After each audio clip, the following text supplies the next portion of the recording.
হঠাৎ করে আমার এমন সৌভাগ্য হবে ভাবিনি, কিন্তু রাত্রেবেলাও এই ব্যাটটিকে না আমার ছেলে শান্তি দেয় না।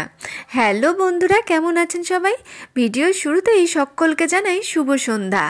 এখন ঘড়ি কাটায় প্রায় 7টা কি 7:30টার মতো বাজছে, আর এখন ছেলে আমার পড়াশোনা স্টার্ট করেছে।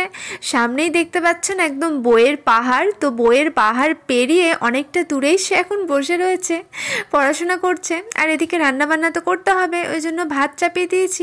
আর আজকে হচ্ছে শনিবার, এখানে একটা ডিম সেদ্ধ দিয়েছি ছেলের জন্য, কারণ যেহেতু শনিবার আমি নিরামিষ খাই, তো আমি ডিমটা খাবো না।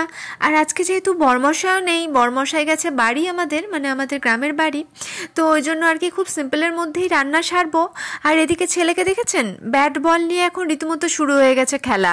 তো এরকমই করে, একটু করে পড়ে আর একটু করে এসে ব্যাটের চিন্তা করে যখন, তখন আবার চলে এসে খেলতে লাগে। কারণ ব্যাটটা নিয়ে না ওর শান্তি পায় না, জানেন, আমার সেটাই মনে হয়। তো এদিকে আলুটাও আমি কেটে নিয়েছি, আর এদিকে ঝিরিঝিরি করে পটল কেটে নিয়েছি। তো আলু আর পটল ভাজবো। আর এমনিতে আমরা মা ছেলে যদি থাকি, তো আমার আর কি সেরকম কিছু রান্না আর কি করি না, মানে ইচ্ছা করে না, খুব শর্টের মধ্যে সারার আর কি ইচ্ছে হয়, কিছুটা বলতে পারেন ফাঁকিবাজির রান্না। তো আর এমনিতে শনিবার, তো যেহেতু আমার আজকে সকাল থেকে শরীরটাও ভালো ছিল না, তো ভাবলাম আজকে সকালবেলায় আপনাদের সাথে ভিডিও কিছুটা শেয়ার করব, কিন্তু এত পরিমাণ মাথা যন্ত্রণা করছিল যে একদমই ভিডিও করতে পারিনি। আর মনে হয় ঠান্ডাটাও প্রচণ্ড পরিমাণ লেগে গেছে, তো ওই জন্য আর কি মাথাটা যন্ত্রণা করছে।